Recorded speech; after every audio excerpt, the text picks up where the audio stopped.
৩ বছর আগে কংস নদ ও ভোগাই কংস নদের ড্রেজিংয়ের বালু ফেলেছিল।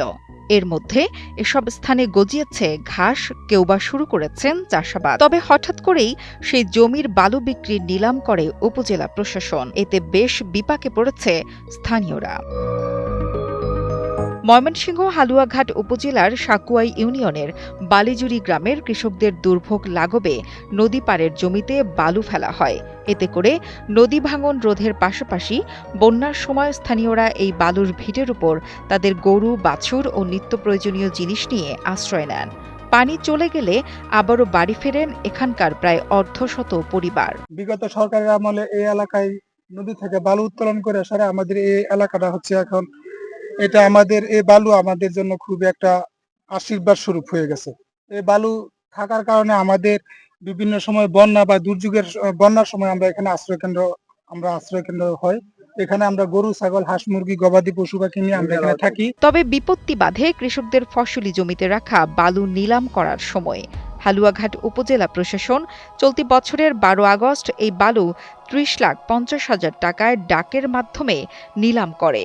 খবর জানতে পেরে নিলামের দুদিন আগে ১০ আগস্ট নিলাম বন্ধে এলাকাবাসী জেলা প্রশাসক বরাবর লিখিত আবেদন করে।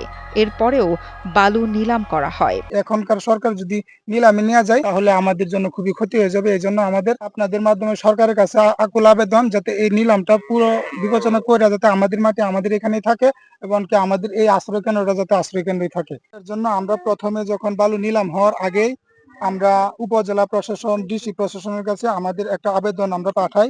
বসুন্ধরা টিস্যু, অশুদ্ধতার বিরুদ্ধে এক বিন্দুও ছাড় নয়। স্থানীয়দের দাবি, যদি বালু এখান থেকে সরিয়ে ফেলা হয় তাহলে আবারও নদী ভাঙন ও পাহাড়ি ঢলে প্লাবিত হবে তাদের ঘরবাড়ি। বালিজুরি গ্রামের ক্ষতিগ্রস্ত পরিবার নিলাম প্রত্যাহারের দাবিতে মানববন্ধন ও বিক্ষোভ করে। এখানে গরু, ছাগল, মানুষ অনেকেই এখানে বসবাস করছে। এটা বন্যা কবলিত এলাকা। এখানে ৩টি নদীর মোহনা, বিভিন্ন একটু সামান্য পাহাড়ি ঢল আসলে এখানে বন্যা ওঠে। আমার আকুল আবেদন, বর্তমান যে সরকার এই বালুটা নিলামে নিয়ে গেছে, এই বালুটা এখানে থাকলে আমাদের খুবই উপকারে আসবে। নিয়ম মেনেই বালু নিলাম করা হয়েছে বলে জানান উপজেলা নির্বাহী কর্মকর্তা আলিনুর খান। তবে নিলামের আগে কেউ আপত্তি জানায়নি। যদি লিখিত অভিযোগ আসে তাহলে ঊর্ধ্বতন কর্তৃপক্ষের সাথে কথা বলে ব্যবস্থা নেওয়ার আশ্বাস দেন এই কর্মকর্তা।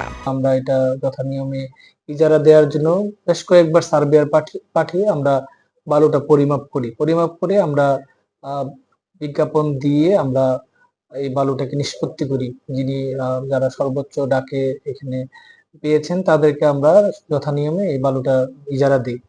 এখন ইজারা যখন বিজ্ঞপ্তি দিই আমরা একটা নির্দিষ্ট সময় পর্যন্ত, সেটা সময়সীমা ছিল। সে পর্যায়ে আমরা কোনো আপত্তি পাইনি বা কেউ এসে বলে নাই যে এখানে আমাদের কিছু কথা আছে, বক্তব্য আছে বা আমরা কিছু বলতে চাই। সেই পর্যায়ে কোনো আপত্তি আমাদের কাছে আসে নাই। বা সার্ভেয়ারে যখন পাঠাইছি বেশ কয়েকবার ৩-৪ বার তারা গিয়েছে সরেজমিন, তারা যাচাই করে সেখানে আমাদেরকে বালুর পরিমাপ সম্পর্কে একটা আনুমানিক ধারণা দেওয়ার পরে আমরা ইজারার প্রক্রিয়া যাই। নদী ভাঙন ও ঢলের পানি থেকে বসতবাড়ি রক্ষায় নিলাম বাতিল করবে প্রশাসন, এমন প্রত্যাশা এলাকাবাসীর। মাজহারুল ইসলাম মিশুর পাঠানো তথ্য ও ভিডিও চিত্রে ডেস্ক রিপোর্ট, কালের কণ্ঠ।